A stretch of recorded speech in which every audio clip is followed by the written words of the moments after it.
Good afternoon, dear students. So today you are going to revise your chapter number 8. Already I have explained you each and every topic very properly. Today you will do only revision, quick revision you will do fast. So Indian heritage and culture. First one, see, cultural things are historical items, how these things are formed in earlier times. Everything you will study in this. Architecture. First thing is architecture during Harappan times, ancient period. I have told you about three main periods when you are in fourth. In ancient, modern, medieval, all these periods I have told you about. So Harappan times, ancient period की बात है, तब baked bricks were used to construct houses. धीरे धीरे development हो रहा था और अब बेक्ड ब्रिक्स यूज़ होने लगी थी हाउसेस वगैरह बनाने के लिए. फिर धीरे धीरे Buddhist and temple architecture introduce, fine sculpture, ऐसे कर करके और भी ज़्यादा डेवलपमेंट आता गया. और आपको अभी एंशियंट जो बिल्डिंग्स आप पैलेसेस देखते हो बहुत ब्यूटीफुल हैं और डिफरेंट किंग्स के टाइम पे डिफरेंट टेक्निक का यूज़ करके वो लोग बिल्डिंग्स बनाते थे. उसके बाद जब किंग्स का टाइम चला गया, मॉडर्न पीरियड आ गया. मॉडर्न पीरियड में हमारे जो ब्रिटिशर्स आ गए थे इंडिया में, तब उनकी बिल्डिंग्स में आपको मेनली चर्चेस वगैरह मिलेंगे और जो बिल्डिंग्स होती हैं उनके भी स्ट्रक्चर बहुत डिफरेंट होता है, उनका आर्किटेक्चर बहुत डिफरेंट होता है ओल्ड बिल्डिंग से. क्लियर. नाउ लिटरेचर और लिटरेरी हेरिटेज, जो हमारा रिलीजियस बुक्स वगैरह हैं और भी बहुत सारा ऐसा लिटरेचर है जो ओल्ड है, ओल्ड लिटरेचर, जिससे हमें ओल्डन टाइम्स के बारे में पता चलता है और भी बहुत सारी इन्फॉर्मेशन हमें उस बारे में पता चलती है. Suppose are religious books, take the example of religious books only. We don't know that who written, how long ago it was written. Exact नहीं है वो, एक हमारा आइडिया जिसको हमने लगा लिया कि इतने ईयर्स पहले ये बुक लिखी गई होगी, ये सब कुछ. उसमें आपको वेद, रामायण, महाभारत, पुराण और भी बहुत सारे रिलीजियस टेक्स्ट मिलेंगे. सबसे पहले मेनली संस्कृत लैंग्वेज में चीज़ें लिखी जाती थी, फिर धीरे धीरे Pali, Prakrit, Dravidian, Persian, Arabic, Urdu, Hindi and so on. धीरे धीरे न्यू रिलीजन्स आते गए इंडिया में और लैंग्वेजेस भी उस के अकॉर्डिंग चेंज होती गई. After that languages. Now languages only. Literature is related to languages only. पहले क्या था, there are numerous languages and dialect spoken through the length and breadth of our country. आप जिस भी एरिया में जाओगे वहाँ आपको डिफरेंट लैंग्वेज, डिफरेंट कल्चर मिलेगा. सो you will find diversity in India. Each state in India has a different language. तो कितनी हमारी the Constitution of India recognizes 22 scheduled languages. Some of these are Assamese, Bengali, Gujarati, Kannada, Kashmiri, Konkani, Malayalam and Manipuri. All these are the important things. You should underline these things. Painting आपको बहुत सारी different style की paintings मिलती हैं जो कि हमारी historical things हैं.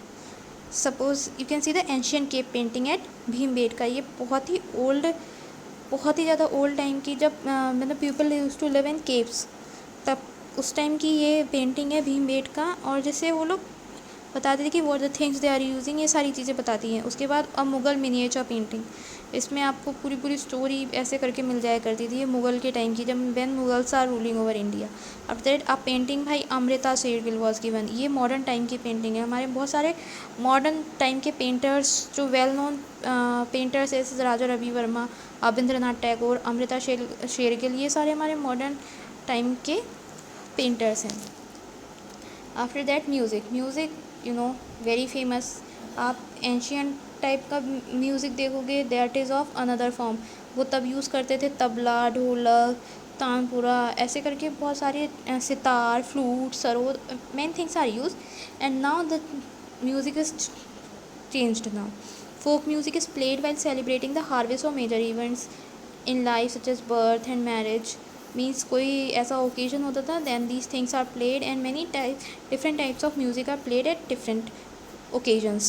Dances, you'll find different types of dances as garba, Odissi, गिद्धा, मैनपुरी. ये अपने प्लेसेस के अकॉर्डिंग डिफरेंट डांस के स्टाइल होते हैं. After that UNESCO world heritage sites in India में यूनेस्को. What is UNESCO?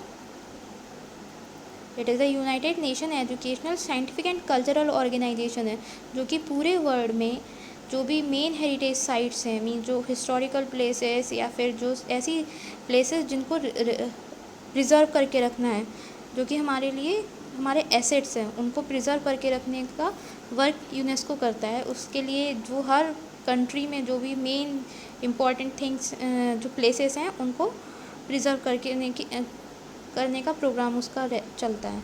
तो इंडिया में हमारे 38 यूनेस्को वर्ल्ड हेरिटेज साइट्स हैं। Okay, suppose some are given here. I have explained you all those sites in a video.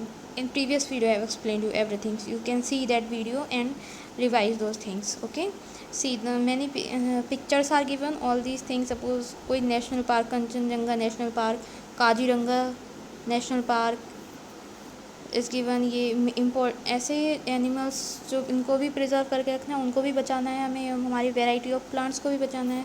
So everything you will get there. और इसकी protection government भी करती है और यूनेस्को भी करती है। आफ्टर छत्रपति शिवाजी टर्मिनस, ये पहले विक्टोरिया टर्मिनस बोलते थे, क्यों? क्योंकि इट वॉज designed by the British architect F.W. Stevens. Okay, so come on the next page. Ajanta caves in Maharashtra contain painting and sculpture based on various stones related to Buddha. Means here you will find different architecture in these caves. After that, many hill stations, railways on the mountain railways of India.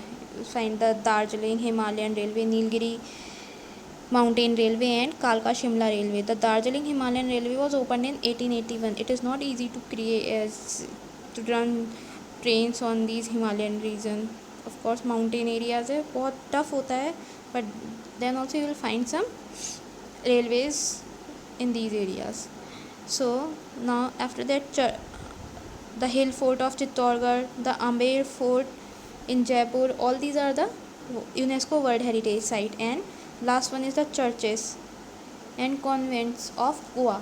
In Goa you will find many churches and convents because Portuguese came in this area. Portuguese आए थे और कुछ time उन्होंने rule किया यहाँ पे। Okay, सो वो यहाँ पे बहुत सारे चर्चेस वगैरह बना गए थे। आप गोवा में कभी विजिट करोगे, you will find all these things in those area. Clear? So if you are having any problem you can ask.